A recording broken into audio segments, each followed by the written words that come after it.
I was born on a small cabbage farm just outside of Racine, Wisconsin on April 14, 1900. The lone son of two God-fearing German immigrants, I was raised on hard work, religious reverence, and teetotalism. My parents first moved to the United States in August of 1898 with the hopes of building a better future. Unfortunately, they quickly found that the American dream was little more than that, a dream. After the farm failed, my father blamed himself, saying he just didn't have the agricultural acumen necessary to make American soil work. I, on the other hand, always thought there was something else at play.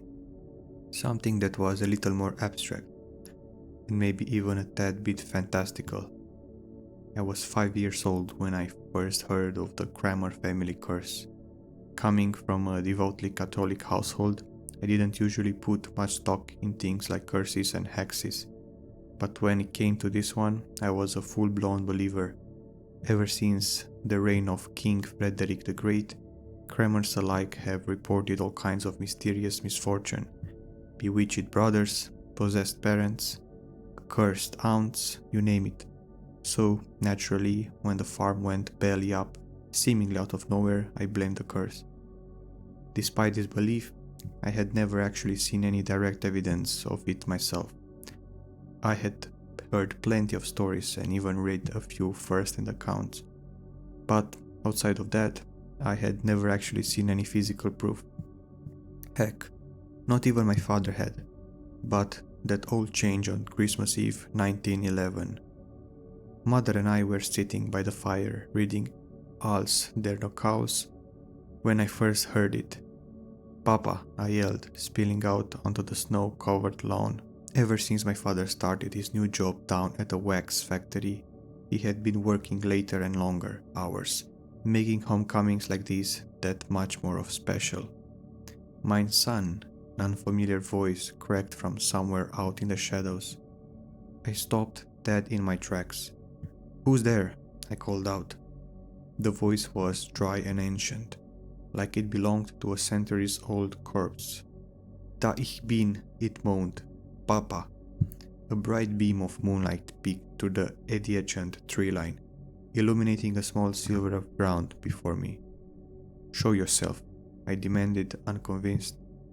I thought I could make out the silhouette of a man over by a barn, but couldn't be sure. Sometimes the eyes see what they want to see on those deep, dark, wintry nights. "I'm warning you," I yelled. But before I could even finish my thought, a half-slumped figure stumbled into view.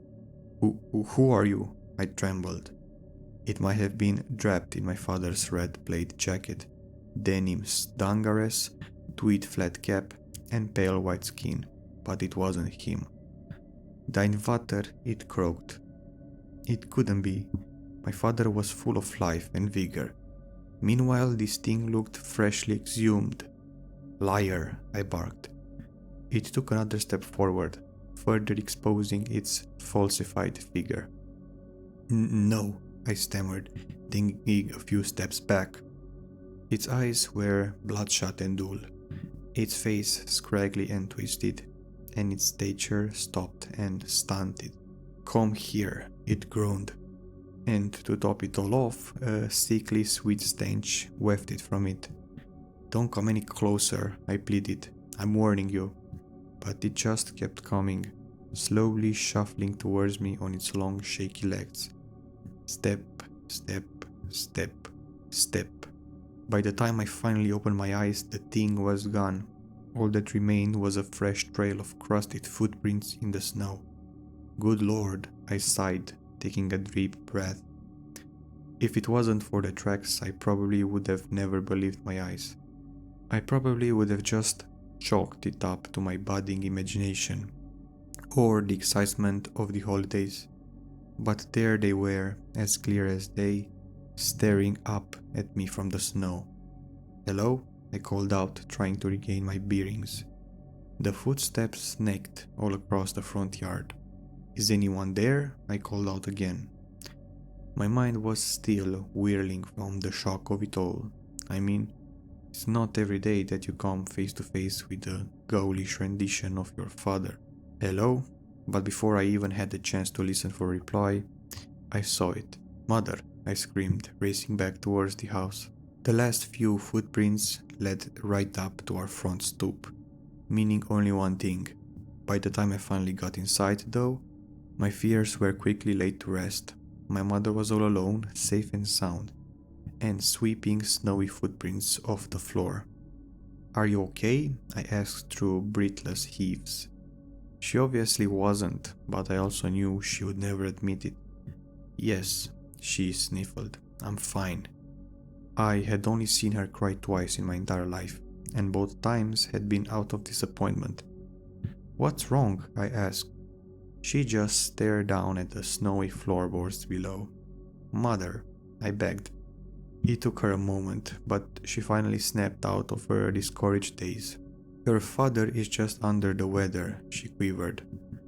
Her lie was as obvious as her tears. "You have nothing to worry about." But an oddly familiar pair of moans steaming from her bedroom told me everything I needed to know. "Now go upstairs and get to bed," she ordered before I even had the chance to speak. And being the obedient son that I was, I did just that. I spent the next 4 hours staring blankly at my ceiling. I figured that there were no use of even trying to sleep, knowing what was below me. But as scary as that thing might have been, perhaps the most distressing part of it all was the fact that my mother was trying to cover for it. I mean, she had seen it, right? How could she even begin to believe that thing was my father? My questions were finally answered around 3 a.m. though. "Schatz?" I heard my mother's muffled voice ask through the floorboards. Even with the thick wood separating us, I could still make out her concern. "Schatz?" she asked again, her concern turning to panic. By the time I finally mustered up the courage to leave my room, though he was gone, long gone. His limbs were stiff and yellow, his mouth gnarled and stained, and his shirt was soaked in a mess of blood-tinged vomit. Dr. Morris said that he most likely died from something called esophageal varices, but I wasn't buying it. Whatever happened to my father that night wasn't adding up, and I had a sneaking suspicion it had everything to do with the Kramer family curse. 3 months later, my mother followed suit. Only this time, Dr. Morris attributed her death to aspiration-induced asphyxia, aka she passed out and choked on her own vomit. But once again, I wasn't buying it. She had spent the last few weeks of her life a shell of her former self, and was in no way, shape or form the woman I once loved. Following her death, I was forced to move in with my family's cousin, Albert, and his wife, Wilhelmine, up north in 𝓕𝓵𝓮𝓻. Unfortunately for me though, life with them was no fairy tale. Albert was violent and abusive, and Wilhelmine was demanding and cruel. In fact, one of their favorite games to play, when they weren't passed out in a puddle of their own piss of course, was who could beat on me the hardest. But thankfully, this living arrangement didn't last long.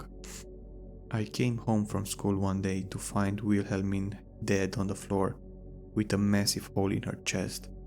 A bloodied ice pick was sitting nearby, and Albert was aimlessly shuffling around the house, whispering something about 𝓥𝓵𝓲𝓽𝓪. Sheriff Seeley said that he had most likely suffered an especially violent bout of DTs and was seeking pink elephants when he killed poor old Wilhelmine. But once again, I knew better. From here, I was shipped south to live with my second cousin, Fritz, in Chicago. Having never met him before, I had no idea what to expect, but quickly found that he was surprisingly decent. An artsy bohemian, he clothed me, fed me, and even took a vested interest in me, which I always thought was rare for someone his age. And for the first time in months, things were actually starting to look up. But then, just like clockwork, the curse came knocking and everything changed. "Cousin," Fritz yelled as he threw open my bedroom door. It was a random Tuesday evening and I had just managed to fall asleep. "How are you?" he asked with a hiccup.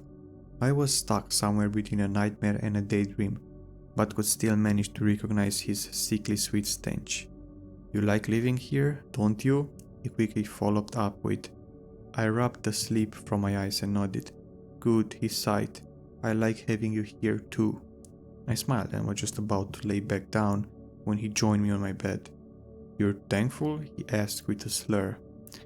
This was not the first time he had done this, but something felt different all of a sudden.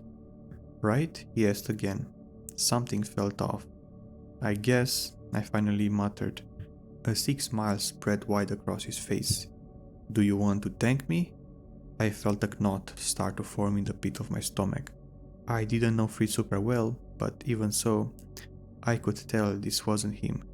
His face was too flushed, his eyes were too red, and there was no life in his smile. "I think I am owned it," the thing chuckled.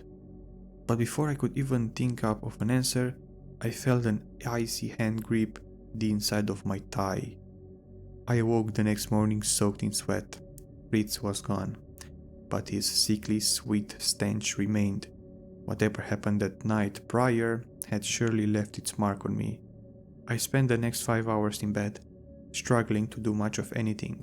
My brain was blurry, my bones were heavy, and my entire body was saturated in a thick emptiness. By the time I finally did manage to get out of bed though, it was nearly dinner. But despite not having eaten in nearly 24 hours, all I could seem to focus on was the paralyzing emptiness. Fast forward a few weeks and I was practically a zombie. I couldn't eat, I couldn't sleep, hell, I could hardly even take a piss. The emptiness ran that deep. But right as I was about to give up all hope, I got an idea. Growing up in Wisconsin, I was no stranger to alcohol. Even though my parents didn't drink, I was no fool to its effects. I knew just how debilitating it could be, but also how uplifting it could be. So, needless to say, I knew exactly what I was doing when I swiped a bottle of 𝓤𝓾𝓮 and popped it open. Now, I don't know if it was the burn, the bite, the taste, the smell, or the heavenly warmth it wrapped me in, but the second it hit my lips, I knew. I knew my parents weren't possessed, Albert wasn't haunted, and Fritz wasn't bedeviled. I knew there was no family spell, no household hex, and no Kramer curse. There was only booze and shitty genes. So take it from me, a 7th generation alcoholic. No matter how hard life might get and how enticing the warm touch of liquor might sound, stay away, because a life spent at the bottom of a bottle is the worst curse of all.